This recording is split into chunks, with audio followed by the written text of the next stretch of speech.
안녕하십니까. 이 강의는 금요일 1교시 제자백과 연구 2에 해당하는 녹화본입니다.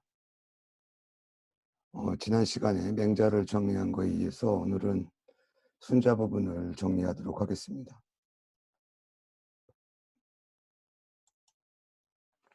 이순자 인성의 형성.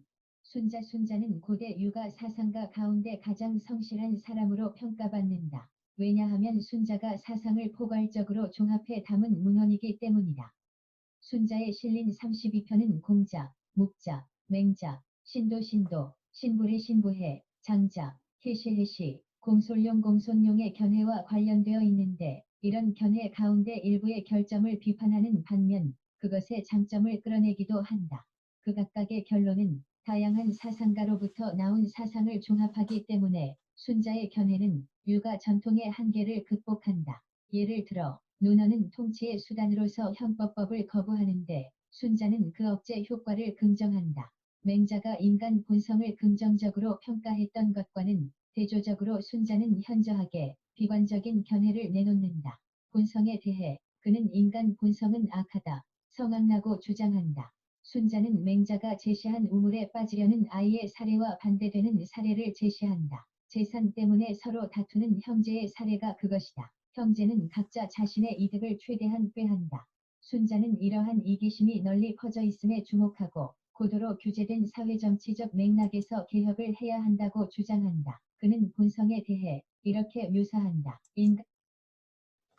실제로 우리 맹자와 순자 인성론에 있어서 현상학적으로 보면 맹자가 제시한 예보다는 오늘날에도 그렇죠. 여기 형제 사례가 나오지만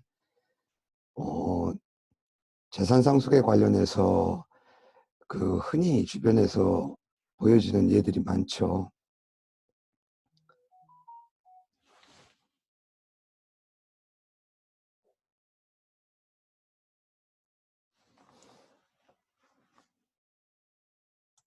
본성은 악하다. 인간의 선함은 의식적 노력에 의해 얻어진다. 지금 인간 본성은 이와 같다. 태어날 때부터 이익을 좋아하고 그것을 따른다. 그래서 다투고 빼앗는 경향이 생겨나고 사양하고 양보하는 경향은 사라진다. 태어날 때부터 질투하고 미워하는 감정을 가지며 그것에 빠진다. 그래서 폭력과 죄악이 생겨나고 충직과 신뢰는 없어진다. 태어날 때부터 눈과 귀의 욕망을 가지며 그것에 탐닉한다. 그래서 타락하고 방종한 행동이 생겨나고 예의와 물리는 사라진다. 그래서 인간 본성은 스승과 법도에 따라 교화되고 예의에 의해 인도되어야 한다. 오직 그런 뒤에야 공경을 행한다. 이런 자질의 물리가 합치되어 그 결과로 잘 다스려진 시대로 돌아갈 것이다.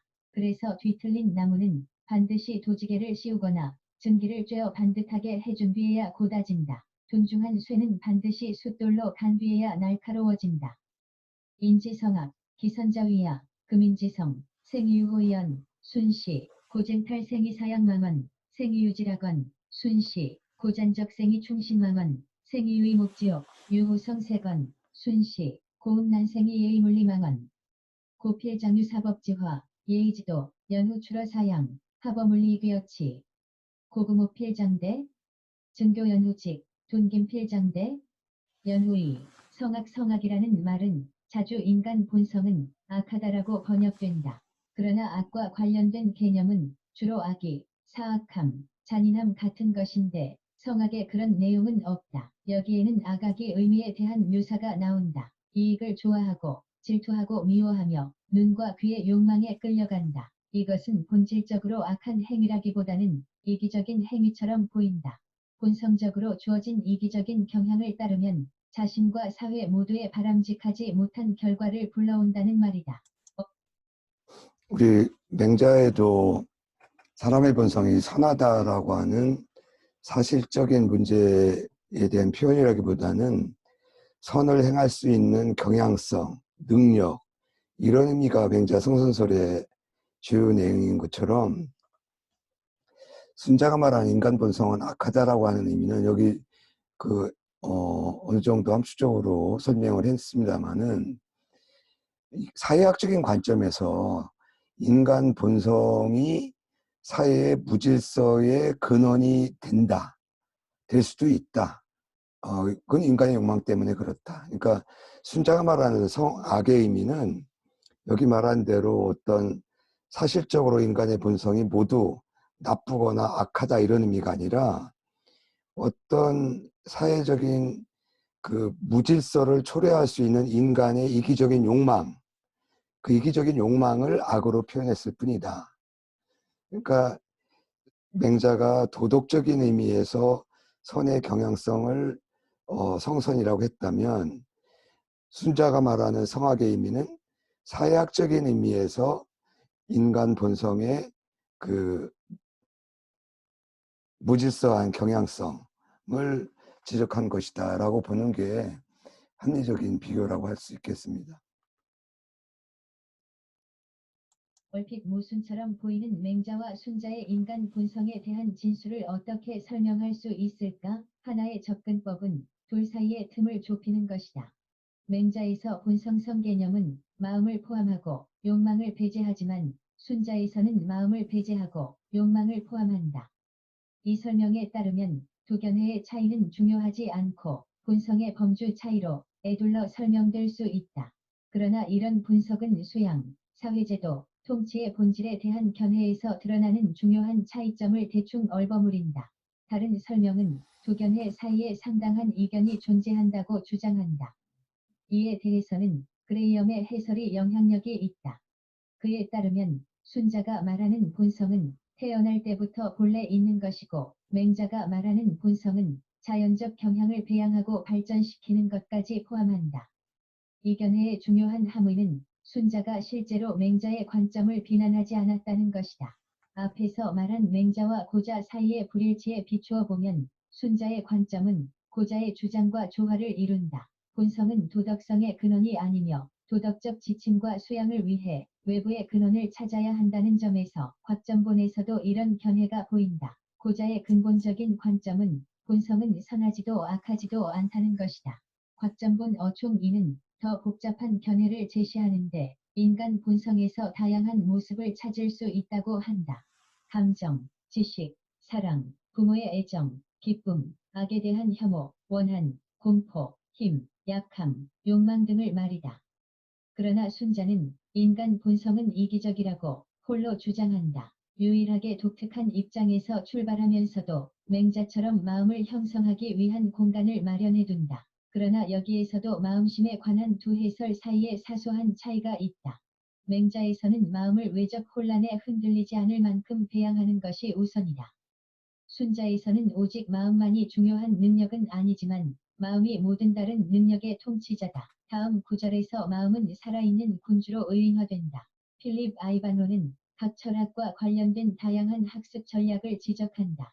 두 입장 사이의 철학적 거리는 중국 사상사의 발전 과정 내내 지속되었는데 특히 신유학 사상에서 분명하게 나타난다. 마음은 형체의 군주이고 영적 지성의 주인이다. 명령을 내리지만 명령을 받지는 않는다. 권위를 가지고 금지하거나 명령하고 거부하거나 선택하고 주도하거나 멈춘다.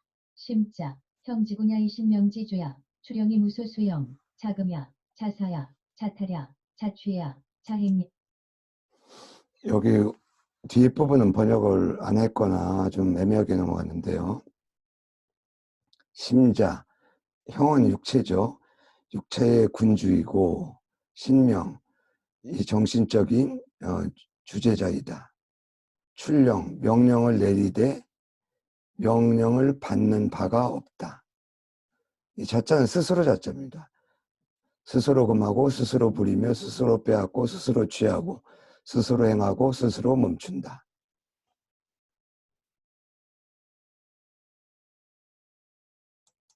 차지야, 마음이 다른 능력의 통치자란 견해는 곽전본, 오행에도 나온다. 귀, 눈, 코, 입, 손, 발은 마음의 통치대로 기능한다. 마음이 그렇다고 할 때 누구도 감히 그렇다라고 말하지 않을 수 없다. 이목비구 수종육자, 심지어야. 심활유, 막간부유 오행은 맹자와 순자의 논쟁과 관련해 중요한 문헌이다. 왜냐하면 이 문헌은 맹자와 순자 모두의 요소를 공유하기 때문이다. 앞의 구절은 순자의 경우와 마찬가지로 마음을 통치 능력으로 보고 있다. 그러나 또한 행위는 이상적으로 내적인 것에서 유래한 인자함인에서 나와야 한다고 주장한다. 이는 분명하게 맹자의 특징적인 주제다.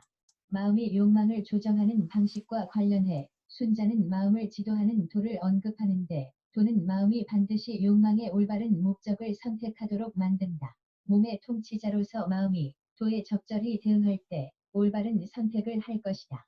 타고난 본성의 욕망이 있는 것은 자연스러운 일로 마음이 그것을 제어하고 조절한다. 대체로 사람이 선택을 할 때 그가 얻는 것은 원하는 것만이 아니고 거절을 할 때 그가 잃는 것은 싫어하는 것만이 아니다. 그래서 사람은 행하기 전에 따져보고 헤아린다. 도는 예로부터 지금까지 올바른 헤아림이었다. 천성유욕, 심의지제절 범인지취야, 소용이상수인해야, 기거야, 소왕이상수이왕야, 고인무동이가 이부여권구. 도자, 고금지정권야. 마음은 구별을 함으로써 다양한 욕망의 대상을 정확하게 따져보고 헤아릴 수 있다. 마음이 사소한 문제에 집착하면 혼란이 일어날 것이다. 호기심. 순자는 숙고하는 마음에 중점을 둔다. 감각과 달리 마음은 지식을 다룰 수 있다. 의사 결정에 대한 순자의 설명은 마음의 독특한 능력인 분별력에 무게를 두고 있다. 순자에서는 마음심의 신중한 능력을 강조하고 그것을 지식과 관련시키기 때문에 맹자의 마음 히트마인드와 구별하기 위해 정신마인드로 번역해왔다. 그러나 순자도 수양에 적절한 인간 감정의 배양을 포함시켰다는 점을 간과해서는 안 된다. 다음 절에서는 수양에 관한 순자의 제안을 검토한다. 즉 명칭을 규제함으로써 성인이 정한 규범을 준수하고 예의를 실천함으로써 사회적 구분을 인식하고 마음을 변형시키는 자연적 원리를 준수한다는 것이다. 예, 뒷부분에 이제 하늘의 길과 인간의 길 부분에서 좀 더 설명을 할 텐데요. 순자 철학을 논리적으로 정리한다면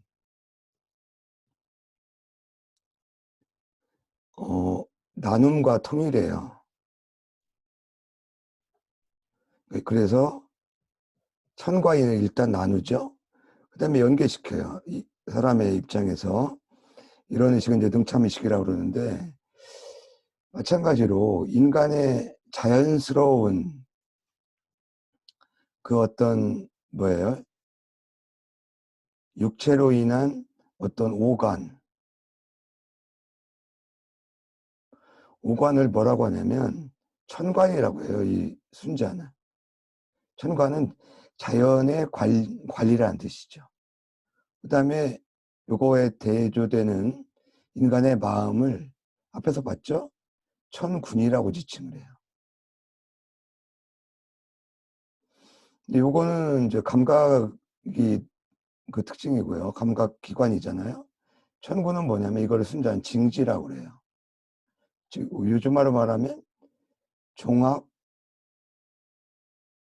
분석, 반성.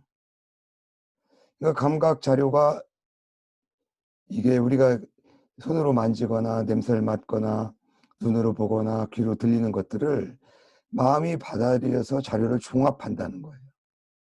종합을 해서 다시 명령을 하거나 취사 선택을 할 수 있게 한다는 거죠. 그래서 이 순자는 모든 개념들을 철학적인 범주들을 일단 분리한 다음에 다시 연계시키는 아주 일관된 논리 구조가 이렇게 돼 있어요. 이걸 참고하시고 뒤에 나오는 건 이제 정명론에 관한 얘기인데 좀 주의해서 좀 들어보시죠. 징명규제, 예의의 실천, 본성성 변형. 순자는 인간 행동을 규제하기 위한 여러 가지 조치를 제안했다. 이 조치들은 스승과 성인이 시행해야만 했는데 개인은 스스로 이기적인 경향을 바로잡을 수 없기 때문이다. 또한 성악 서두에서 제시했듯이 사람에겐 자연적으로 주어진 도덕적 동기가 없기 때문이기도 하다. 이 절에서는 이러한 조치를 검토한다. 전국시대 문헌의 일반적인 견해에서 볼 때 세상이 불안정하게 된 원인은 가치 혹은 인간 행위와 관련된 표준법이 없기 때문이었다. 순자, 장자, 묵자, 그리고 명가와 관련된 문헌은 이러한 점에 우려를 표명한다.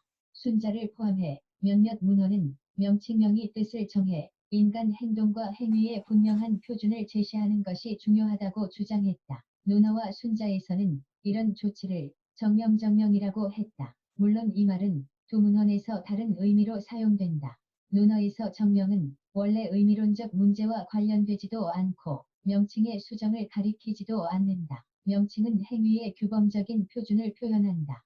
그래서 특정한 명칭을 가진 사람은 그 명칭에 자신의 행위를 맞출 의무가 있다고 믿는 것이다. 그러나 순자에서는 명칭을 바로잡는다가 정명의 적절한 번역이다. 정명에서는 명칭의 뜻은 단지 관례일 뿐이니 통치자가 행위에 분명한 표준을 세우기 위해 그 뜻을 정해야 한다고 말한다. 이 내용은 좀 설명을 드려야 되는데요. 뭐 우리 그 한자문학관에서도 이 정명에 대한 번역의 논란이 있고 각각의 뭐 특징이 있는데, 문자 그대로는 논어에 나오는 정명도 명칭을 바로잡는다가 맞아요. 근데 여기서 지금 이런 식의 얘기를 하는 것은 뭐냐면, 주로 이게 명이 이제 두 가지 뜻이 있죠. 명분을 바로잡는다. 두 번째는 명칭을 바로잡는다. 대체로 공자의 논어에서 말하는 정명론은 명분을 바로잡는다. 구체적인 예가 뭐예요? 군군 신신 부부자자. 앞에 군자는 명분이고요. 뒤에 군자는 군주 다음.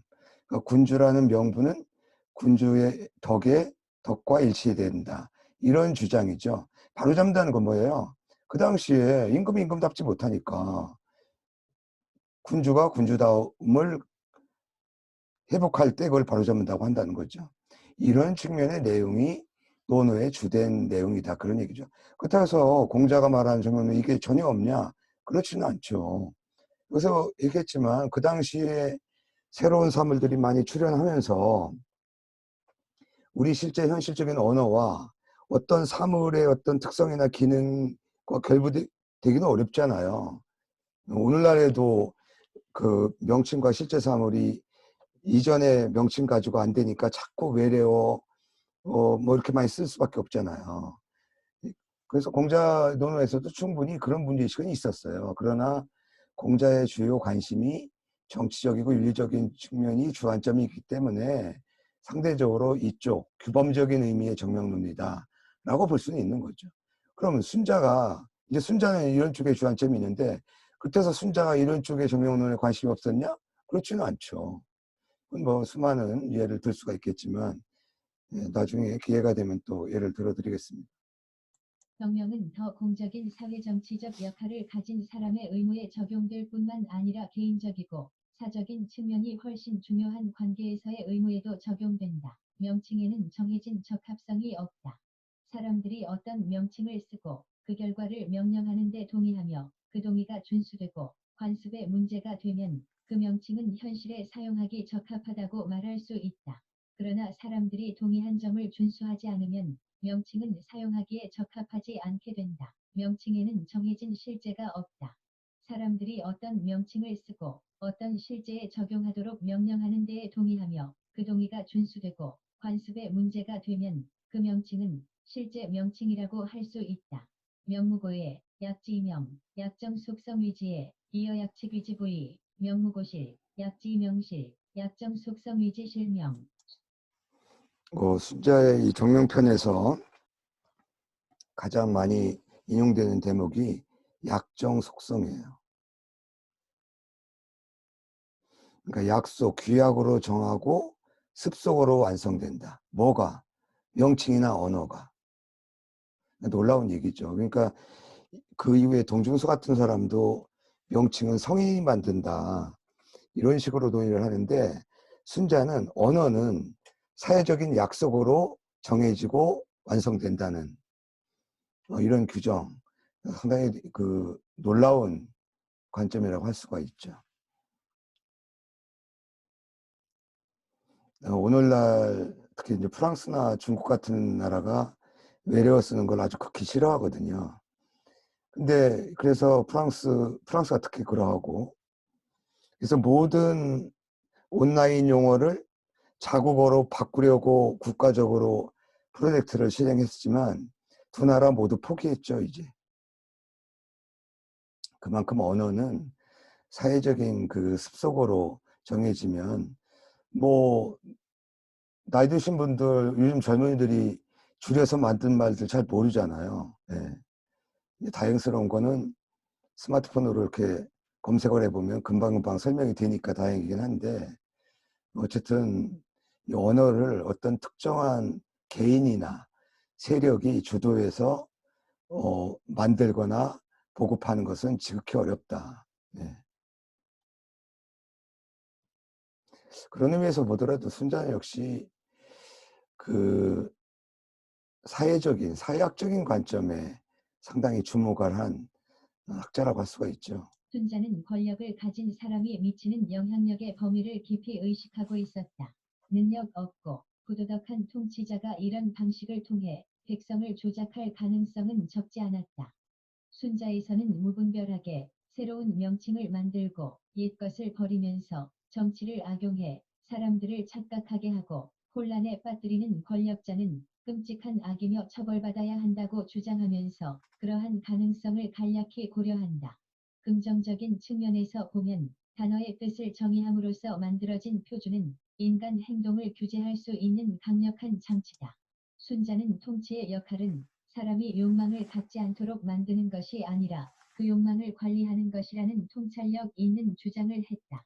행위의 표준을 사회적 관습에 포함시키는 방법은 의와 함께 행위의 적절한 규범인 예를 증진시킨다. 순자에서 이 두 가지는 자주 함께 거론되는데 예, 의, 예의가 서로 혼동해서 사용된다. 행위의 표준은 사회적 구분분과 구별별을 나타내므로 사람은 다른 사람과의 관계에서 자신이 처한 위치에 따라 행동한다. 순자는 이렇게 썼다. 질서 있게 다스릴 수 있다고 말하면서 욕망을 모두 제거해야 한다고 주장하는 사람들은 욕망을 인도할 수 있는지 어떤지에 대해 생각하지 못하고 단지 욕망이 있다는 사실을 개탄할 뿐이다. 질서 있게 다스릴 수 있다고 말하면서 욕망을 감소시켜야 한다고 주장하는 사람들은 욕망을 조절할 수 있는지 어떤지에 대해 생각하지 못하고 단지 욕망이 너무 많다는 사실을 개탄할 뿐이다. 욕망이 있느냐 없느냐는 잘 다스리느냐 아니냐의 문제와 아무런 관련이 없다. 범어치이대거 욕자 무의도욕이고 너유욕자야. 범어치이대과 욕자 이자욕이고 너다 욕자야. 유욕무욕 빛이 나냐 예의는 거의 순자의 상표와 같다. 예를 들어 성악에서 수없이 쓰인다. 의와 예는 동의어는 아니지만 의가 예와 밀접한 의미를 갖기 때문에 순자는 예론에서처럼 예와 예의를 딱히 구별하려 하지 않는다라고 한 이비스니 해설을 참조하라. 선왕은 예와 의를 세워 사람들 사이에 분별을 두었으며 그들의 욕망을 기르고 바라는 것을 만족시켰다.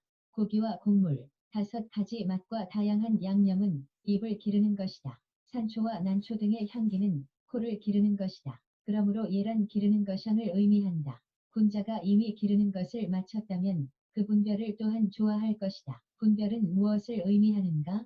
말하길 귀함과 처남에 적절한 지위가 있고 연장자와 젊은이 사이에 적절한 차등이 있고 빈부와 사회적 지위의 경중에 적절한 균형이 있다.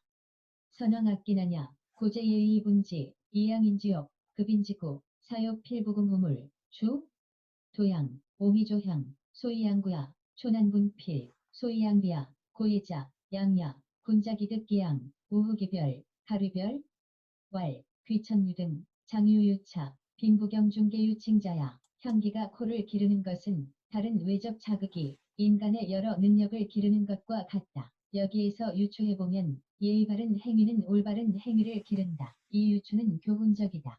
이는 인간 행위를 형성하는 이런 수단이 인간 본성에서 외적인 것이라는 순자의 견해를 보여준다.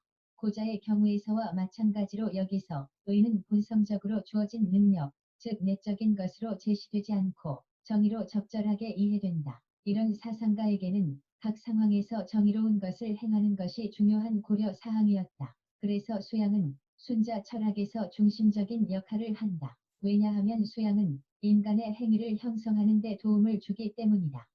수양의 과정은 입, 코, 눈, 귀, 몸뿐만 아니라 신뢰심, 권위위, 안정한, 삼생, 재물제, 감정정에도 적용된다. 예의와 정의의 반복 교육은 재산을 놓고 다투는 형제의 경우와 같은 이기적인 행위를 사라지게 해줄 것이다. 또한 순종향을 장려하는 긍정적인 결과도 낳는다. 퍼킨스는 의를 정의로 번역하고 순자와 성자 명출에서의 교육을 비교하는 데 도움이 된다고 한다. 도문헌에서 정은 내적인 것이고 의는 외적인 것이다.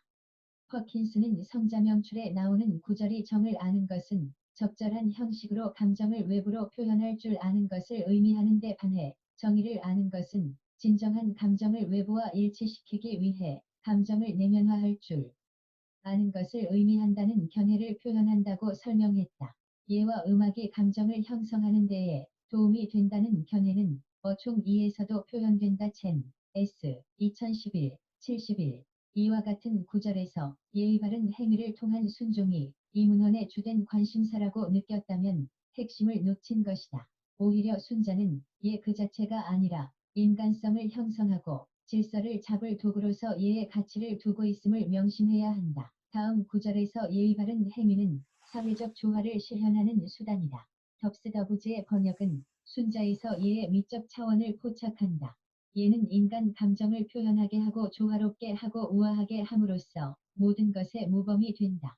예는 외양, 목소리, 음식, 옷, 주거지로 감정을 표현하는 데에 각각 적절한 수단을 제공한다.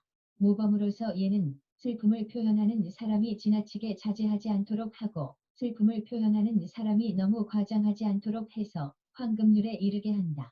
예라는 수단으로 타락한 자식이 짐승처럼 되지 않게 하고 극도로 예민한 자식이 스스로 몸을 해치지 않도록 한다. 예는 저절로 얻을 수 없는 특성을 얻게 해줌으로써 사람들의 본성을 아름답게 한다. 이 구절은 예가 수행과 실천을 지향함을 보여준다. 거기에는 미학적 차원이 있다. 또한 예의 중심 역할이 욕망의 조율을 실행하는 것이라고 강조한다. 그러나 무엇이 조율되는 것일까? 순자의 교화 기획은 보다 깊고 근본적인 실제를 제안하는 것일까?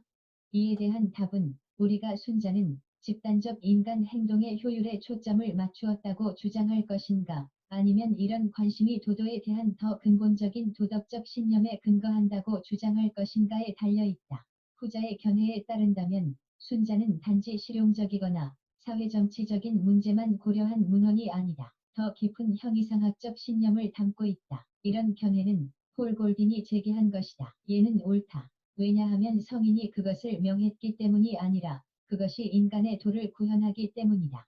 통치자가 만든 법률과 같은 사회 통제 제도는 동일한 결과를 가져오지 못한다. 왜냐하면 도와 반드시 일치하는 건 아니기 때문이다. 학자들이 항상 의식하지 못했던 이런 견해의 결론은 순자에게 중요한 건 도이지 예가 아니라는 점이다. 왜냐하면 예를 결정하는 것이 도이기 때문이다. 이런 입장을 취하는 사람은 순자를 주로 인간 행위의 표준을 제시하는 측면에서만 읽는 것을 망설이게 될 것이다. 이 논쟁은 순자의 견해가 유가에 가까운지 아니면 법가에 가까운지를 묻는 질문에 중요한 영향을 미친다. 순자 철학의 또 다른 차원은 사회의 윤리미학적 기초인 음악학이다. 논어에서 음악은 예의 불가결한 일부다. 그것은 사회의 현 상태를 널리 알리고 반영한다. 음악은 예의 바른 행위와 함께 다른 존재와 변별되는 인간만이 추구하는 것이다. 순자는 사회정치적 영역에서 음악에 대한 공자의 이런 견해를 공유하면서 또한 음악이 어떻게 개인의 도덕적 삶과 결합되는지 설명한다. 음악은 즐거움이다. 군자는 도를 얻는 것을 즐거워한다. 소인은 욕망을 채우는 것을 즐거워한다. 도를 취하여 욕망을 조절하면 행복하고 혼란스럽지 않게 된다. 욕망 때문에 도를 잊으면 미혹되고 불행하게 된다. 음악이 바르게 연주되면 사람들은 올바른 방향으로 향할 것이다. 그러므로 음악은 사람을 다스리는 극치인데 목자는 그것을 비난했다. 또한 음악은 변하지 않는 조화이고 예는 바꿀 수 없는 질서다. 음악은 같은 것을 합하고 예는 다른 것을 구별한다. 예와 음악이 결합해 사람의 마음을 다스린다. 악자, 악약, 군자악 듣기도, 소인악 듣기요, 이도제요, 치가기분한, 이욕망도, 치코기부악, 고악자, 소이도악약. 악행 이민현방에, 고악자, 치인지성자야, 이목자비지, 차악야자, 화지부가변야, 예야자, 리지부가 역자야, 악합동, 예별이, 예악지통, 관호인심에, 이국. 맹자가 특이한 거는 공자를 계승함을 자처하면서도 여러 논어에서 강조되는 음악에 대한 언급이 거의 없죠. 예. 그게 아주 특이한데, 대체로 보면 이제 우리가 이제 성을 가지고 따지면 명제 같은 경우는 이게 천리에서 비롯되는 거잖아요. 그리고 누구나 갖고 태어나는 거예요. 그러니까 이제 가려져 있는 거를 다 부각만 시키면 누구나 다 성인이 돼요. 순자는 이런 갖고 태어난 본성이라고 하는 것은 그냥 욕망, 본성이라고 일단 욕망이죠. 순자에게 있어서. 그러니까 이걸 조절을 해야 되는데, 조절하는 방법은 이제 두 가지라는 거죠. 하나는 분별에 의한 규제죠. 분별적인 형식을 지닌 규제. 또 하나는 음악, 조화를 통한, 이것도 물론 조절도 되지만 조절이죠, 조절. 예. 그러니까 욕망 조절론이라고 할 수 있죠, 순자에 있어서는. 아까도 얘기했습니다마는 욕망이 많고 적다, 있다 없다는 전혀 문제가 안 된다는 거예요. 잘 조절하면 된다는 거죠. 그 예를 들면 천자라 하더라도 자기 욕망을 다 채울 수는 없다는 겁니다. 그 다음에 문직이라고 하더라도 자기 욕망을 다 줄일 수는 없다는 거예요. 기본적인 욕망은 해결해야 될 거 아니에요. 그래서 욕망 욕망을 줄이자, 욕망이 있는 거를 부정하는 이런 학자들을 다 비판하죠. 네. 이런 점에서 보면 이해화학을 인간과 인간의 어떤 그 인간성의 실현에 필수 불가결한 두 가지 형식으로 인정하는 측면에서는 순자가 오히려 공자의 정통을 계승했다. 이렇게 말할 수 있겠죠. 구절은 음악의 몇 가지 차원을 강조한다. 음악과 예의 바른 행위가 마음을 인도함으로써 사회 질서를 세우는 효과를 가져온다. 이런 견해에는 사람이 음악에 반응하면서 도덕적 태도를 형성한다는 가정이 내포되어 있다. 이 구절에서 명시적으로 언급되지는 않지만 모든 음악이 허용되는 것은 아니다. 예를 들어 논어는 피해야 하는 음악을 강조한다. 이 시기에 다른 문헌, 특히 좌전처럼 순자에 나타난 음악의 개념도 우주론적이고 정신적이고 사회적이고 정치적이고 개인적인 여러 영역에 걸쳐 있으며 이 모두를 아울러 조화의 틀을 형성한다. 예상할 수 있듯이 이런 고대 문헌에서 다뤄지는 논의는 여러 영역에 걸친 인과관계와 상관관계의 본질을 자세하게 설명하지 않는다. 그럼에도 음악은 감정을 자극한다는 성자명출이 견해를 포함해 몇몇 흥미로운 가정이 깔려 있다.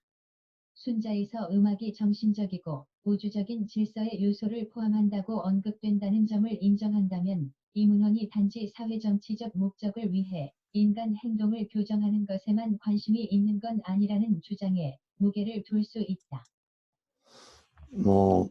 오늘날에도 방송심의위원회인가요? 해서 음악을 완전히 자유롭게 하지는 않죠. 가사도 점검해서 통제하기도 하고, 이 공자가 말하는 논어에서 적나라 음악이 좀 야한 가사가 실려 있었던 모양이죠. 예. 그래서 일부 문란한 음악 같은 거를 공자가 경계한 적은 있죠. 예. 이게 주요 화두가 될 수는 없는 거죠. 예. 순자는 인간 본성에는 선함을 향하는 근원이 없다고 주장하는 동시대 문헌과 유사한 입장을 취함에도 독특하게 사회정치적 제도와 문화적 형태의 변화 가능성에 상당히 낙관적이다. 모든 사람이 자신을 수양할 수 있다는 점에서 맹자와 같은 입장을 취한다. 맹자가 본성적으로 주어진 선함의 보편성을 강조한다면 순자는 자기 수양이 모든 사람에게 가능하다고 강조한다. 길거리의 모든 사람이 성왕성왕인 우왕처럼 될 수 있다. 이것은 무슨 뜻인가? 우왕이 우왕으로 존경받는 까닭은 인과 의를 실천하고 올바른 법도를 준수했기 때문이다. 길거리의 모든 사람도 인과 의와 올바른 법도를 이해할 수 있는 자질이 있고 인과 의와 올바른 법도를 실천할 수 있는 능력이 있다. 도지인가유이우 하루야 왈 거무지소유유자 이기위인의 법정야 연이도지이냐 계유가이지인이 법정지지 계유가이능인의 법정지구. 이 구절은 모든 사람이 자아를 형성하는 수양을 행할 수 있는 능력을 가졌다고 분명하게 말하고 있다. 여기에서 본성에 대한 부정적인 말보다 더 중요한 것은 예의 바른 행위, 음악, 정의, 모범, 스승, 성인, 도를 포함해 자기 수양에 이용할 수 있는 자원에 주목한다는 점이다. 버턴 왓슨 버타나처는 순자가 말하는 본성과 그것의 차후 개발 사이의 대조에 대해 다음과 같이 평가했다. 본성이 악하다는 의미의 성악이라는 암울한 제목의 글에서 순자는 공부와 도덕적 훈련을 통해 향상될 수 있다는 무한하게 밝은 가능성을 대비시킨다. 계층과 지위를 상당히 의식해야 하는 사회 환경에서 보통 사람도 도덕적 완성을 이룰 수 있다고 한 맹자와 순자의 신념은 매우 진보적으로 보였을 것이다. 모든 인간이 자기 수양을 할 수 있다는 말은 개인의 평범한 조건을 초월할 수 있는 가능성을 제시한다. 예. 결국은 우리가 이제 맹자 역시도 어떤 식색은 성야라고 해서 어떤 본능적인 측면도 성어로 포괄을 하죠. 다만 이제 선을 행할 수 있는 그 기질적인 경향성 이런 측면에 주안점을 둬서 이제 누구나 하다. 맹자는 성선 얘기할 때 늘 요순을 얘기하죠. 누구나 다 요순처럼 될 수 있다. 순자도 마찬가지예요. 성악이란 말을 쓰면서도 여기 보면 뭐라고 그랬어요? 모든 사람이 이런 자질을 갖고 있다는 거예요. 그럼 이거는 순자가 말한 약간 악하다라고 볼 수는 없잖아요. 예? 그래서 순자가 주로 주목한 것은 아까 말한 욕망에 기반한 무질서의 그 무질서를 초래할 수 있는 원인, 그런 욕망, 그런 측면을 악이라고 표현했을 뿐이지 인간의 모든 자질의 다른 가능성을 부정한 건 아니다. 예. 그러니까 맹자는 선천적으로 천리와 상통하는 그 성선을 드러내기만 하면 되잖아요. 근데 이 드러내는 방법에 음악의 작용은 배제한 거죠. 근데 순자는 이거보다는 심 자체,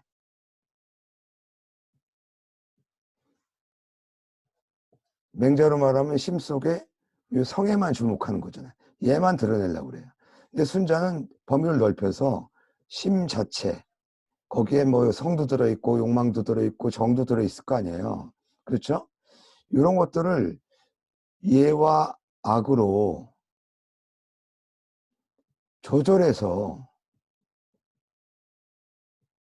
성인의 경지에 도달할 수 있다는 거예요. 이런 거에 비교해 보면 맹자는 좀 상당히 좁은 측면이 있고 어떤 개인주의적인, 그러니까 이걸 개인주의라고 할 수 있나요? 어, 어떤 선각자 중심의 이론이라고 할 수가 있죠. 그렇죠?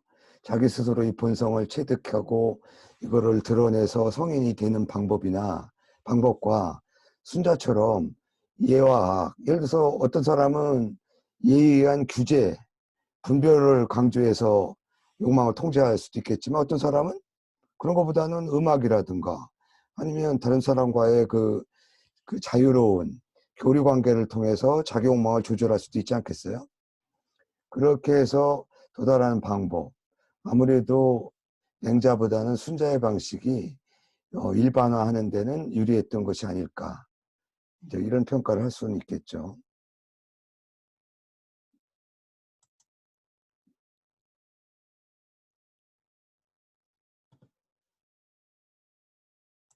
하늘천의 길과 인간인의 길. 선진 시기에 적지 않은 문헌에서 하늘천이 인간 본성의 근원이라는 언급이 나온다. 그러나 하늘이 바로 도덕적 선함과 하늘에 대한 인간의 적절한 반응의 유일한 근원인지 아니면 다양한 근원 가운데 하나인지는 중요한 차이가 있다. 예를 들어 의가 인간 본성에 주어진 것인지 아닌지에 대해 맹자와 고자의 의견이 일치하지 않았다는 점은 이미 살펴보았다. 이 절에서는 관련된 질문들을 고려해 이 문제를 다루려고 한다. 하늘은 어떤 방식으로 도덕적 선함의 근원이 될까? 하늘이 작용 주체라면 그 주체의 본질은 무엇일까? 세상에서 일어나는 사건과 관련해 하늘이 미치는 영향은 무엇일까? 하늘에 응하는 인간의 책임은 무엇일까? 우리가 살펴보고 있는 전국 시대의 논쟁과 문헌의 성격을 고려해 앞으로 그 시대의 사상에 대한 일반적 견해보다는 구체적인 세부 사항을 탐구할 것이다. 우리는 이미 맹자에서 선함을 지향하는 성향을 하늘이 부여했고 이에 대한 인간의 올바른 반응은 마음을 배양하는 것이라는 주장을 보았다. 말하자면 도덕적 능력이나 성향을 부여받았으니 그에 대한 반응이 필요하다는 것이다. 이런 주장은 하늘이 의도적인 행위 주체 인텐셔널리전트라고 시사하는 것 같다. 그러나 뭔가 불확실한 점이 남는다. 왜냐하면 전국 시대의 하늘은 자연주의적 용어로도 이해되었기 때문이다. 이 견해에 따르면 하늘은 단순히 현재 주어진 상황으로 생명의 조건, 인간이 이용할 수 있는 것과 그것을 제약하는 것 등을 광범위하게 포괄한다. 명령이라는 말은 흔히 숙명 혹은 운명으로 번역되는데 천천도 이러한 두 가지 방식으로 해석될 수 있다. 명은 고대 육아에서 다양한 의미를 가진다. 그것은 인간의 숙명과 운명, 사람이나 국가에 대한 하늘의 명령, 더 넓게는 인간의 규범적 이상도 나타낼 수 있다. 개인에게 명은 생명의 조건을 의미할 수 있다. 그것은 환경적, 사회적, 정치적 맥락뿐만 아니라 신체적, 감정적, 심리적 기질에서도 비롯되는 조건이다. 전국시대 문헌에서 사람의 명은 자신이 받은 몫으로 해석된다. 말하자면 생명의 조건으로부터 아니면 신성한 기획을 통해서 받은 것이다. 맹자는 하늘천, 본성성, 운명명이 삼자 관계를 표현한다. 본성을 길러 하늘을 섬기고 스스로를 수양하여 천명천명을 세운다. 그러나 이런 관계의 정확한 본질은 맹자에 분명하게 기술되어 있지 않다. 내적인 것과 외적인 것 사이의 논쟁에서 명이 다양한 의미와 역할에 대한 논의는 슬링걸랜드 1996 참조. 명의 개념은 곽전본 성자명출에서 핵심 문제다. 그 제목에서 드러나듯 첫 구절에서 다음과 같이 말한다. 인간 본성은 명에서 나온다. 명은 하늘로부터 부여받았다. 어총 2와 어총 3의 논의는 더 복잡하다.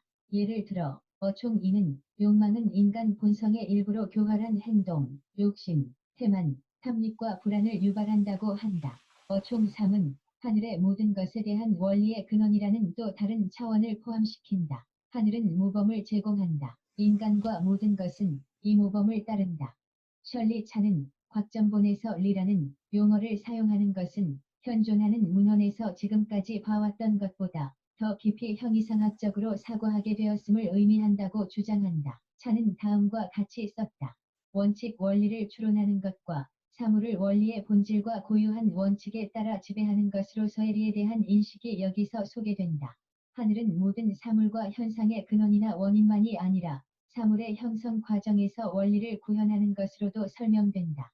맹자 철학에서 하늘을 우리가 어떻게 이해하는지와 관계없이 본성에 대한 맹자의 견해는 한편으론 하늘이 선함의 근원으로 충분하지만 그럼에도 수양을 통해 더욱더 개발해야 한다는 것이다. 예를 들어 이전에 논의된 곽전본에서 표현된 것처럼 일반적인 견해와 달리 맹자는 선함의 근원과 부도덕한 행동 사이에 뚜렷한 선을 긋는다. 맹자의 견해가 소수 견해라는 주장은 왜 맹자가 자신의 입장을 정당화하기 위해 상대방의 견해를 그렇게 길게 늘어놓는지 설명해준다. 인간 본성과 하늘의 연관성을 조사한 철라이 첼레이는 공자의 몇몇 추종자가 다른 견해를 내놓았다는 점에 주목한다. 세석세석, 칠조자, 밀자천, 공손이자는 모두 인간 본성은 선하기도 하고 악하기도 하다고 주장했다. 이것이 선진 시기 육아 본성론의 주류가 되었다. 맹자에서 하늘과 도덕적 선함을 긴밀하게 연결시킬 때 인간에게 닥친 불우한 환경을 어떻게 설명할 것인가라는 독특한 문제가 제기된다. 선함의 씨앗이 하늘에 의해 부여되었다면 나쁜 사건 혹은 뭔가 잘못되거나 악화된 상황을 어떻게 설명할 수 있을까? 하늘이 도덕적 규범을 위반했다고 생각할 수 있을까? 맹자 공손추 하 13장에서는 인간은 하늘을 비난하지 않는다고 말한다. 여기서 특히 하늘은 기아와 고난 등 어떤 사건을 개인에게 일으키는 의도적인 행위 주체로 보인다. 인간 본성에 대한 맹자의 견해는 오랫동안 정통적인 견해로 받아들여졌다. 철라이는 곽정본의 견해에 비추어 볼 때 시경의 시기만큼이나 이전부터 인간 본성에 대한 단일하고 정통적인 유가적 견해가 있었다는 주장은 적절하지 않다고 상당히 중요한 제안을 한다. 이것은 인간 본성에 대한 다양한 개념이 중국 역사상 여러 시기에 지배적이었다는 사실과 통한다. 곽정본의 다른 견해에 대한 자세한 내용은 첸 S 2012 참조. 예를 들어 맹자 고자 하시보장에서는 이렇게 말한다. 하늘은 사람에게 큰 임무를 내리려고 할 때 반드시 먼저 그 결의를 괴롭게 하고 그 근고를 수고롭게 하며 그 몸이 굶주림과 고난을 겪게 하여 그의 노력을 좌절시켜 마음의 게으름을 흔들어 깨우고 본성을 강하게 하고 결점을 고치게 한다. 고천장강대이머 시이냐 필선고기 심지 노기근골 아기체부 공핍기신 행불난기소위 소이동 시민성 증입기소부는 이런 견해는 곽정본 궁다리시에서도 드러난다. 궁다리시는 또한 긍정적이건 부정적이건 사건이나 상황의 변화에 대한 복종을 반영한다. 쿡 벤부텍스츠 2012 440 퍼킨즈 2014 116 150 참조. 또 하늘의 도덕적 규범 침해에 대한 주석은 퓨에 2002 144 사이티드 인 퍼킨즈 2014 118 참조. 여기서 좀 번역이 좀 매끄럽지 않은데요. 어쨌든 뭐 핵심적인 얘기는 맹자 자기 얘기죠. 큰 인물을 주도하는 사람한테는 동시민성을 시킨다는 거예요. 이게 이제 동자와 다시 말하면 심성을 흔들고 단련시킨다는 거예요. 동심, 마음을 동요시키고 본성을 참게 한다. 맹자의 본성이 선한데 뭘 참으라고 하겠습니까? 그렇죠? 예. 이거는 이제 수양을 시키기 위한 환경을 조성한다는 얘기겠죠. 본성이 나쁘다는 의미, 본성을 참게 한다라고 번역하면 어떻게 돼요? 성선으로 보기가 어렵죠. 이렇게 돼버리면. 그렇죠? 그래서 어떤 큰 인물을 부여하는 사람에게는 하늘이, 다시 말하면 환경적으로 큰 틀에서 보면 그 개인의 어떤 뭐 욕망도 있을 것이고, 어떤 뭐 공부할 때 어떤 고뇌, 뭐 경제적인 어려움, 여러 가지가 이제 포함되는데, 그런 시시각각의 상황에서 그 사람의 마음이나 본성을 단련시키는 그런 환경을 조성한다. 그런 의미로 이해하시면 되겠습니다. 제가 가장 좋아하는 사자성어 중에 하나입니다. 뭐 제가 맹자가 돼서 그런 소리는 아니고요. 동시대의 하늘과 인간의 방식 사이의 균열을 피하려고 했던 견해가 있었다. 양주가 내놓은 이 주장은 하늘이 부여한 본성과 인간의 규범을 밀접하게 조화시켰다. 선진 시기 문헌에서 양주의 사상은 종종 상대방에 의해 경멸적인 어투로 묘사된다. 맹자에서는 양주의 이기적인 태도가 사회에 해롭다고 비판한다. 왜냐하면 자기를 우선시하기 위해 통치자의 권위를 무시하기 때문이다. 마찬가지로 양주의 견해에 부정적인 태도를 보이는 듯한 열자에서 양주는 이기적인 인간으로 희화화된다. 여기서 양주는 다리에 털럭 한 가닥을 지불하여 천하를 도울 수 있다면 그렇게 할 의향이 있습니까? 라는 질문에 곧바로 대답하지 못한다. 이 같은 묘사 때문에 양주의 이론이 학자들 사이에서 무시되는 경우가 많았던 것 같다. 더군다나 양주의 사상을 접하는 데도 한계가 있는데 다른 문헌에서 간단하게 언급된 것을 통해서만 알 수 있기 때문이다. 그러나 이 문헌들 가운데 하나에서 본래의 성성을 보존하는 더 미묘한 시각을 볼 수 있다. 다양한 견해를 혼합한 여시춘추에서는 천수를 누리는 것과 연관된 성에 관한 설명을 제시한다. 가장 좋은 삶은 죽을 때까지 감각의 즐거움을 느끼며 건강하게 사는 것이다. 통치자는 나라에 대한 근심 때문에 개인적 삶의 충족감을 희생시켜서는 안 된다. 개인은 자신의 건강과 안전을 위협하면서까지 나라 자체를 선물로 받아들여서는 안 된다. 여기서 제시된 견해는 나라를 위해 희생하지 말라고 권하는 것이 아니다. 오히려 본성을 온전히 유지하려면 탐욕을 피해야 한다고 강조한다.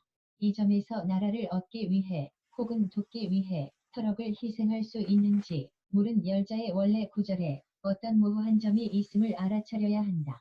두 번째 대안을 선택한다면 양주 혹은 그와 같은 견해를 가진 사람은 흔히 말하는 쾌락주의자, 나이기주의자가 아니다. 왜냐하면 이 경우 그가 주장하려는 것은 나라를 얻기 위해 본성을 희생해서는 안 된다는 것이기 때문이다. 생명을 온전하게 유지하려면 외적으로 소유하려고 하거나 탐욕에 빠지지 말아야 한다. 소유와 탐욕은 성성에서 외적인 것이다. 이런 주제는 5편에 걸쳐 나온다. 본생, 중기, 비생, 정욕, 심의가 그것이다. 나블라크 앤드 라이에젤, 에놀소플, 뷰이, 2000 참조.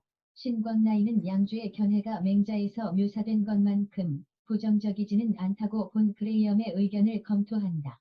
열자에서의 질문은 양주가 나라를 이롭게 하기 위해 자신의 털억을 뽑을 수 있겠는지 여부와 관련이 있다. 그러나 이제 일세라는 말은 무호해서 세상을 유익하게 한다. 혹은 세상을 얻는다로 이해될 수 있다. 신광나이는 두 번째 이해에 따르면 양주의 입장은 세상을 소유하기 위해 자신을 상처 입히는 것을 꺼리는 것이라고 주장한다. 이 해석은 공직에 나가 역량을 발휘하길 거절한 양주의 이기심이 아니라 탐욕에 반대되는 것으로서 양주의 삶의 수양 태도에 중점을 둔다고 할 수 있다. 양주의 견해를 이렇게 읽는다면 여시춘추에 나온 인간 본성에 대한 양주의 개념, 즉 그것이 무엇이고 무엇이 되어야 하는가에 대한 문제는 하늘천의 문제와 일치한다. 그러나 이런 견해는 유가의 견해와 주요한 차이가 있다. 맹자는 단순히 주어진 것을 보존하는 것만으로는 충분하지 못하다고 본다. 유가 철학은 수양에 중점을 둔다. 여기서 수양은 주로 시대에 걸쳐 개발되고 전통에 입각해 확립된 문화적이고 사회적인 규범과 조화를 이루면서 본성을 형성하는 것이다. 그러나 얼마나 많은 것이 인간의 손에 달려 있을까? 그리고 어디서 하늘의 행위와 인간의 책임 사이에 경계를 그을 수 있을까? 곽전본 궁다리씨는 질문의 범위를 간단명료하게 설정한다. 하늘에 의해 조정되는 것이 있고 사람의 능력 안에 있는 것이 있으니 각각은 분리된 몫을 가진다. 유천유인, 천인유분. 우리는 앞에서 어떤 행위에 대한 책임을 하늘이 져야 함에도 하늘을 비난하지 못할 때 맹자의 논리는 어려움에 빠진다는 점을 살펴보았다. 대조적으로 순자 철론 천론에서는 분명하게 하늘에 속하는 것과 분명하게 인간에게 속하는 것이 무엇인지 묘사한다. 맹자의 명시된 것과는 다르게 하늘의 권한을 제한하고 인간사에 관여하지 않는다고 규정한다. 순자의 견해는 부분적으로는 실용적인 이유를 따른 것으로 보인다. 미신적인 신념을 폭로하며 일식과 기후의 불규칙한 변화는 그저 자연 현상이지 하늘의 탓이 아니라고 딱 잘라 말한다. 하늘에 대한 이러한 근거 없는 불안은 인간이 할 수 있는 일의 범위 내에서 국가가 할 일에 대한 신중함으로 대체된다. 하늘의 도에 좋은 정치로 대응하면 행운이 있고 혼란으로 대응하면 불행이 있을 것이다. 근본을 강화하고 비용을 절약하면 하늘은 가난하게 할 수 없다. 몸을 튼튼하게 하고 계절에 맞게 운동을 하면 하늘이 병들게 할 수 없다. 도를 따르고 두 마음을 갖지 않으면 하늘이 재앙을 내릴 수 없다. 그러므로 홍수나 가뭄이 기아의 원인일 수 없고 추위와 더위가 질병의 원인일 수 없고 상서롭지 못하고 괴이한 일들이 불행의 원인일 수 없다. 응지치측길, 응지난치흉, 강본이절용, 칙천부능빈, 양비이동시, 칙부능병. 여기 강본이 절용할 때 본은 여기는 근본이라고 했는데 근본이 아니라 농사죠. 농사를 열심히 짓고 비용을 절약해 쓴다는 거죠. 수도이부이, 칙천부능화, 고수한부능사지기갈, 한서부능사지질, 괴부능사지흉. 순자 철학에서 이 구절은 확고한 마음의 중심적 역할을 단언한다. 즉 인간의 조건에 영향을 주는 인간의 능력과 인간 행위의 잠재력에 확고하게 초점을 맞추고 있다. 이 구절은 순자가 말하는 하늘의 개념이 주로 자연주의적이라는 인상을 줄 수 있다.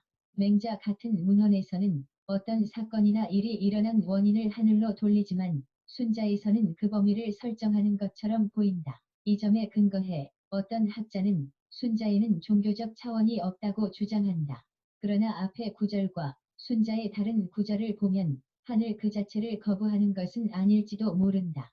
순자에서는 분명 미신적인 신념과 실천이 잘못된 믿음을 만들어 효율적인 행위를 방해할 수 있다고 본다. 실제로 순자에는 무지를 없앰이라는 편이 있다.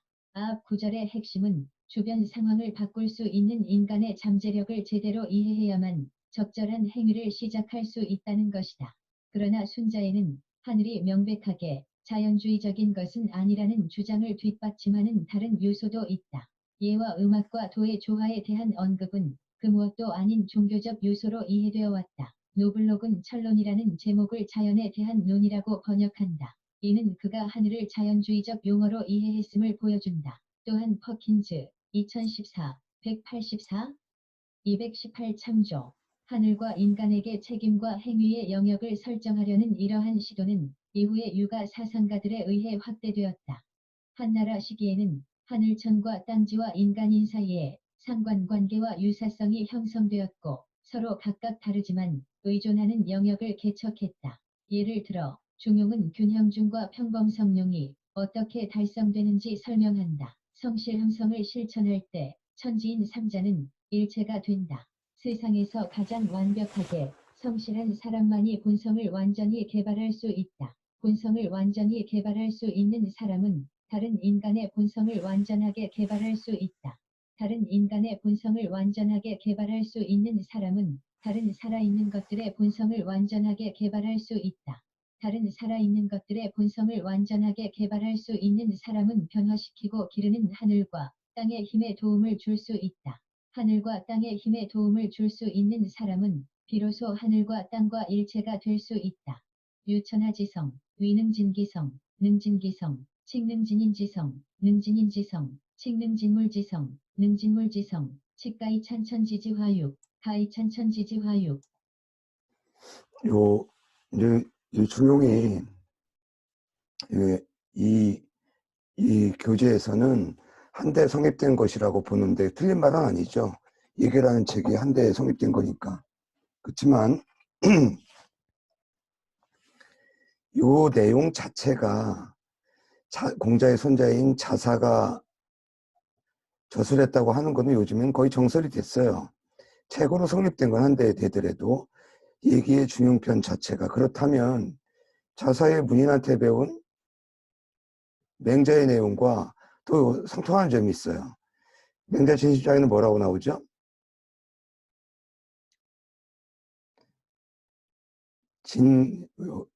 거꾸로 나오죠.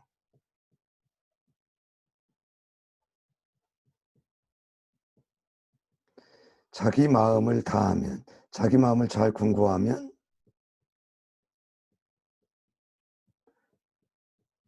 자기 본성을 알 수 있고, 본성을 알게 되면 하늘을 알 수 있다. 요 대목하고 완벽하게 일치되는 대목이죠. 그래서 흔히 자사와 맹자 계통의 학풍을 삼행학파라고 그래요. 자사의 사자와, 그러니까 아무래도 자사와 맹자 계통은 인간과 자연의 어떤 관계성을 상당히 좀 강조하는 계열이라고 한다면 그게 이제 성선이라는 맥락에서 그렇죠. 순자는 일단은 자르죠.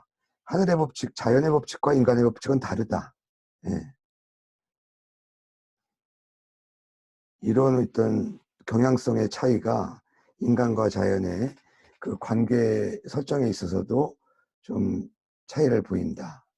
칙가이 여천지참에 인간이 하늘과 협력한다는 이러한 관점은 하늘과 인간 각각의 영역과 책임에 관한 문제와 직접적으로 관련된다.